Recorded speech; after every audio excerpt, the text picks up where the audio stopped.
The Church of South India Diocese of Medak Holy Trinity Church బొల్లారంపై state సమర్పిస్తున్న daily Bible డివోషన్స్కి స్వాగతం.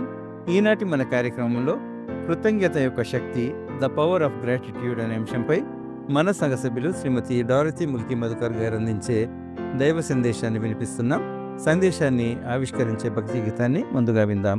కృతజ్ఞతతో స్తుతి పాడేదా నా యేసు నాథా, నాకై నీవు చేసిన మేలకై కోటి కోటి కృతజ్ఞతలు.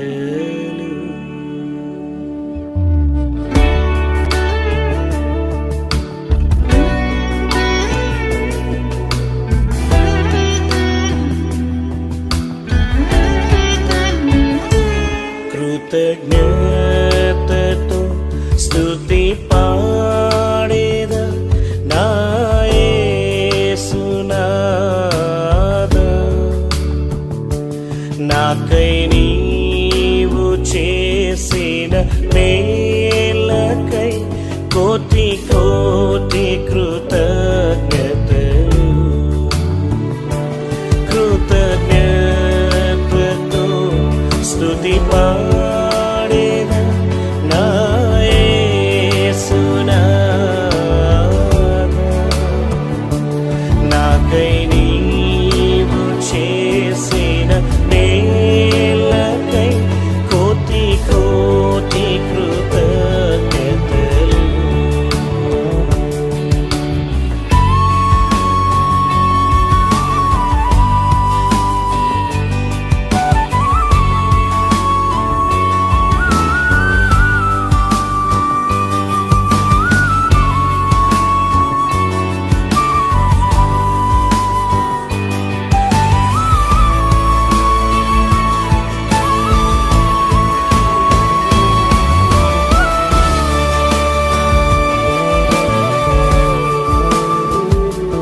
అర్హతే లేని నాపై నీదు ప్రేమ చూపిన కృపామయ,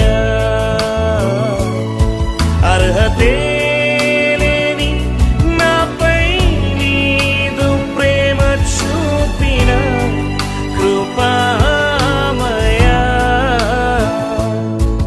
దాహూహల కంటేను అధికముగా దయచేయు ప్రేమమయ, నా ఊహల కంటేను అధికముగా దయచేయు ప్రేమమయ. కృతజ్ఞతతో స్తుతి పాడేదా నా యేసు నాథా, నాకై నీవు చేసిన మేలకై కోటి కోటి కృతజ్ఞతలు.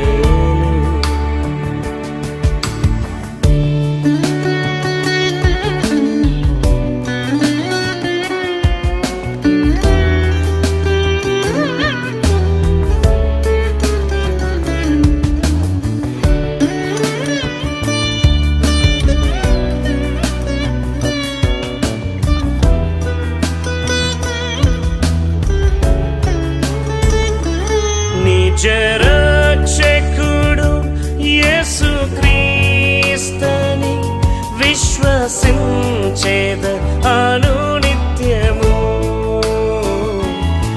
నిజరక్షకుడు యేసుక్రీస్తుని విశ్వసించేద అనునిత్యము, నీ పాద సేవలో బ్రతుకుటకై నీ వరము ప్రసాదించు,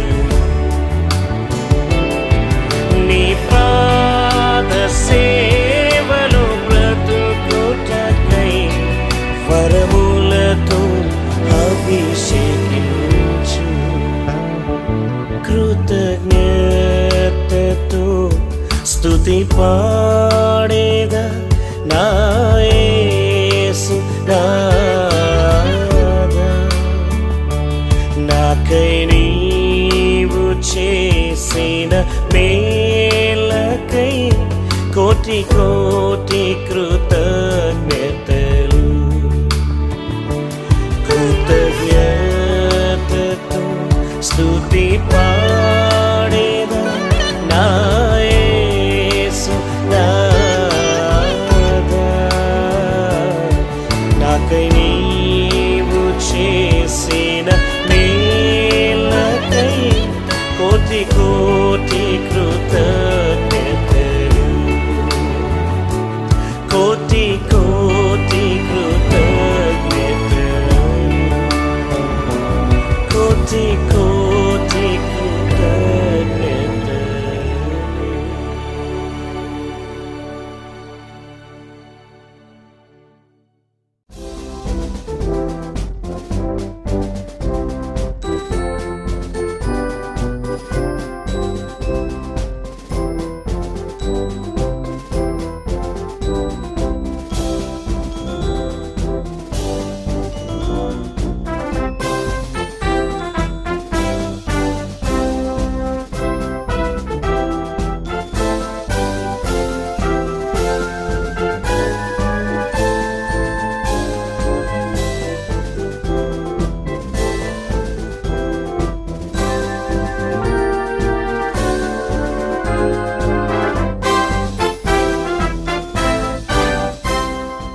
ప్రభు యేసు నామమున హోలీ ట్రినిటీ చర్చ్ సభ్యులందరికీ నా కృతజ్ఞత చెల్లిస్తున్నాను.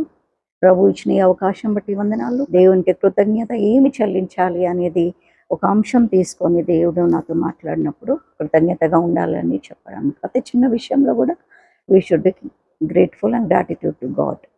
సో దేవుడు ఇచ్చిన ఈ దినంకి అంశానికి మనము ద పవర్ ఆఫ్ గ్రాటిట్యూడ్ అనేది తీసుకున్నాం. కృతజ్ఞత యొక్క శక్తి ఎంత పవర్ఫుల్ ఉందంటే అది కృతజ్ఞత భావం ప్రతి ఒక్కరికి ఉండాలని దేవుడు కోరుకుంటున్నాడు.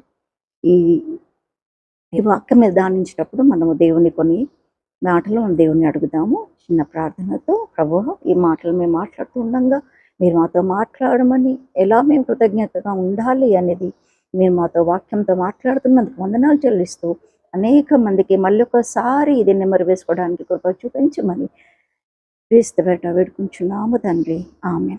కృతజ్ఞత ఒక శక్తి ఎంత బలమైనది అంటే మనము ఊహించలేమన్నమాట. ఆ గ్రాటిట్యూడ్ అనేది హృదయపూర్వకంగా రావాలి, not just with mouth thankful. ఎంతోమంది మనకు మెయిల్ చేస్తారు, మనము మామూలుగా థ్యాంక్స్ అని చెప్పి వెళ్ళిపోతాము, అది కొంతవరకే. కానీ gratitude means what they do to us we should do in actions అన్నమాట. ఆ కృతజ్ఞత భావంతో మనం ఉండాలి అని అంటే మనం చాలా బైబిల్లో కొన్ని అంశాలు మనం చూస్తున్నాము. దేవుడు చేసిన మేలను మనం ఎల్లప్పుడూ కూడా కృతజ్ఞతతో ఉండాలి. ఈ రోజుల్లో మనం చూస్తే అది చాలా తక్కువ ఉంది. ఇది ఎంతో విలువైన ఒక వజ్రం లాంటిది. ఎప్పుడైతే మనం దానికి విలువ ఇస్తామో దేవుడు మనతో మాట్లాడతాడు. మనకి ఆ స్పిరిట్స్ మనకు దేవుడు ఇచ్చాడు కదా, ఫ్రూట్స్ ఆఫ్ స్పిరిట్స్, అవి మనలో ఉంటే అవన్నీ ఆ గ్రాటిట్యూడ్ అనేది మనకు వస్తుందని మనకు వాక్యం సెలవిస్తుంది. It helps us to develop the fruits of spirit. అంత పవర్ ఉంది గ్రాటిట్యూడ్కి అన్నమాట. సో మనం ఇక్కడ గల్షియన్స్ 5:22లో కూడా మనం చూస్తే ఏంటి, ఆత్మఫలాలు ఏంటి అని మనం ఇక్కడ చూసినామంటే గల్తీయులకు రాసిన పత్రిక 5వ అధ్యాయము 22 వచనంలో మనం చూస్తే మనకు ఆత్మఫలాలు. అయితే ఆత్మఫలాలు మనం అందరికీ తెలిసే ఉన్నాయి. ఏమనంటే ఎప్పుడైతే మన గ్రాటిట్యూడ్గా ఉంటామో అవి ఆటోమేటిక్గా మనకి ఇవన్నీ కూడా మన లోపల ఉంటాయంట. ప్రేమ ఉంటేనే మనము గ్రేట్ఫుల్గా ఉంటాము. సంతోషంగా వాళ్ళు మనకు చేసిన దానికి మనం సంతోషంగా ఉంటేనే మనం వాళ్ళకి గ్రాటిట్యూడ్గా ఉంటాము. సమాధానంగా ఉంటాము, దీర్ఘశాంతము, దయాళుత్వము, ఇంకా మంచితనము, విశ్వాసము, సాత్వికము, ఆశా నిగ్రహం, ఇవన్నీ ఎప్పుడైతే మనలో ఉంటున్నాయో అప్పుడే మనకు గ్రాటిట్యూడ్ అనేది స్థిరంగా మనలో నాటబడుతుందన్నమాట. ఇట్స్ అ రూట్, అదొక వేరు లాంటిది. ఎప్పుడైతే ఈ గ్రాటిట్యూడ్ అనేది మనకు వేరు లాంటి లోపల ఉంటాయి, ఇవన్నీ ఆత్మఫలాలు ఉంటే మనకు ఎటువంటి భయం ఉండదు, ఏది కూడా దిగులు ఉండదు అన్నమాట. ఎవరికి కూడా మనం చిన్న సహాయం చేస్తే we are always grateful to them. ఇక్కడ మనం చూసిన 10 లెపర్స్ స్టోరీ కూడా మనకు తెలిసే ఉన్నది కదా. ఆ 10 లెపర్స్ స్టోరీ లూకా 17లో 11 to 19లో మనము చూసినట్టయితే ఆ 10 లెపర్స్ ఎప్పుడైతే యేసుకి మొరపెట్టారో యేసు వాళ్ళని చూసి మీరు స్వస్థత నొందినారని వాళ్ళకు సెలవిచ్చాడనమాట. వాళ్ళ విశ్వాసంతో వాళ్ళ ముందుకు సాగిపోయినాక మంచిగా అయినాక దారిలో వెళ్తూనే వాళ్ళు బాగైపోయినారట. ఎందుకంటే ఆ విశ్వాసం వాళ్ళకు ఉంది. యేసు ఒక మాట సెలవిస్తే మేము బాగైపోతామని. అండ్ వెన్ దే వెంట్, మన రిటర్న్లో వాళ్ళ యాజకుడికి చూపించినాక మళ్ళీ రిటర్న్లో ఒక్కరు మాత్రమే వచ్చారనమాట. 10లో he was the only grateful to God and he came and thanked. ఆ గ్రేట్ఫుల్నెస్ మనలో కూడా ఉండాలన్నమాట. దేవుడు ఇంత మంచి నాకు శరీరాన్ని ఇచ్చిండని దేవుడు ఆయన ఇంకా అధికంగా దీవించాడనమాట. ఎప్పుడైతే మనం గ్రాటిట్యూడ్గా ఉంటామో దేవుడు మనకి ఆత్మఫలాలతో దీవిస్తాడు. మనకి ఇప్పుడు థ్యాంక్ఫుల్, దేవుడు ఇంకా మన అధికంగా దీవిస్తాడు అనమాట. ఇంకొక స్టోరీ మనం చూసినట్లయితే ఏదంటే ఆండ్రికల్స్ అండ్ ద లయన్ స్టోరీ మనందరికీ తెలిసే ఉంది. ఒక రోమన్ స్లేవ్ అనమాట. ఆ బాధలు భరించలేక ఆయన ఏమైపోయాడంటే ఆ స్లేవ్ నుంచి పారిపోయి దాచుకున్నాడు అనమాట. అక్కడ దాచుకున్నప్పుడు ఒక గుహలు వెళ్ళినప్పుడు అక్కడ చూసినట్టయితే దాచుకున్నాడు. తర్వాత చూస్తే అక్కడ ఒక లాయర్ను తనను చూసి తన కాలు పంజా చూపిస్తుంది అన్నమాట. అది భయపడ్డాడు లాయన్ చూసి. కానీ ఏం చేసింది, ఆ ముళ్ళుని తీసాడు. రక్తం కారుతుంది. ఆ ముళ్ళు బాధపడుతుంటే ఆండ్రికల్స్ అన్న అబ్బాయి ఆ ముళ్ళుని తీసేస్తే ఆ లాయన్ ఎంతో కృతజ్ఞత ఉందన్నమాట. తర్వాత ఎవరి దారి వాళ్ళు వెళ్ళిపోయినప్పుడు మళ్ళీ ఈ స్లేవ్ని సైనికులు వచ్చి పట్టుకొని మళ్ళీ తీసుకెళ్ళారనమాట రోమన్ కింగ్ దగ్గర. తీసుకుపోతే వాళ్ళ ఎంపరర్ దగ్గర తీసుకుపోయినప్పుడు ఆయన ఒక అరీనాలో ఒక స్టేడియం లాంటిలో దాంట్లో పెట్టినాడు. ఒక లాయన్ వదిలేసాడు. ఆ లాయన్ ఎంతో ఎంతో కోపంగా పరిగెత్తుకొని వచ్చేదాన్ని. ఆయన ఆకలితో ఉందన్నమాట. కానీ ఆండ్రికల్స్ని చూసినప్పుడు, ఆ అబ్బాయిని చూసినప్పుడు అది చాలా కామ్ అయిపోయింది. ఎందుకనంటే ఇట్ వాజ్ చాలా గ్రేట్ఫుల్గా ఉంది, గ్రాటిట్యూడ్గా ఉంది. ఆయన ముళ్ళు తీసి ప్రాణాలు కాపాడిండు కాబట్టి ఆ చిన్న అబ్బాయికి ఏమి చేయకుండా ఒక పెంపుడు జంతువులాగా ఆయనను నాకిందనమాట. అందరు చూసి ఆశ్చర్యపోయి అప్పుడు ఆండ్రికల్స్ని ఆ స్లేవ్ నుండి ఆయనకు విముక్తి ఇచ్చాడనమాట. So like God also when we are grateful to him, each and everything grateful to him. Gratitude అనేది మనం చూపించాలి, ప్రతి ఒక్క మనిషికి చూపించాలి. మనకు ఎంతమంది సేవలు చేస్తున్నారనమాట, ఎన్నో విధాలుగా చేస్తున్నారు. వాళ్ళకి మనం థ్యాంక్ఫుల్గా ఉండాలి. ఎల్లప్పుడూ మనము వాళ్ళకి ఏదైనా ఒక సహాయం వాళ్ళకి మనము పొందినట్టయితే, మనము చిన్న సహాయం కానీ పెద్ద సహాయం కానీ, it is very important to be thankful, grateful to them. It is a way of connecting to God అన్నమాట. ఎప్పుడైతే దేవుడు కూడా మనకి ఎన్నో మేలు చేసాడు, మనం దేవునికి ప్రతిసారి మనం దేవునికి థ్యాంక్ చెప్తాం. మనుషులకు చెప్పడానికి ఎందుకు మనం వెనక ఆడతాము అని అంటే, ఏదో మన లోపల ఈగోనో, కోపమో, బాధనో, ద్వేషమో ఉంటేనే మనం వాళ్ళకి థ్యాంక్స్ చెప్పం. చేసేయండిలే, అయిపోయిందిలే అని అనుకుంటాం అన్నమాట. So it should not be like this. In every circumstances we should be thankful to God. It is very important, చాలా ఇంపార్టెంట్ అన్నమాట. ఎందుకనంటే it is a blessings and grace in our lives అన్నమాట. సో మనము దేవునికి అనేకమైన ధన్యవాదాలు చెప్తూ ఈ గ్రాటిట్యూడ్గా ఉంటే మన కంపాషన్ అనేది కూడా వస్తుంది అన్నమాట. ఇదే చెప్పాను మీకు, గ్రాటిట్యూడ్ ఎప్పుడు ఉంటుంది, when we have the fruits of spirit. So అందరూ కూడా ప్రతి విషయంలో దేవునికి థ్యాంక్స్ చెప్పి అందరితో సంతోషంగా ఉండి, సమాధానంగా ఉండి, ప్రతి విషయంలో వాళ్ళు ఇది చేస్తుండ్రు కదా అనేది మనం వాళ్ళకి కృతజ్ఞతగా ఉండాలి. కానీ ఇంకా వాళ్ళ మీద కోపడి కానీ ఏమి కూడా చేయకుండా ఎల్లప్పుడూ వాళ్ళని దీవించాలి అనేది ప్రభు కోరుకుంటున్నాడు అన్నమాట. ప్రభు ఎల్లప్పుడూ మనలో ఈ గ్రాటిట్యూడ్ అనేది గుణము మనం ఎల్లప్పుడూ ఉండంగా కానీ ప్రార్థిస్తూ ఈ చిన్న సందేశాన్ని ముగిస్తున్నాను.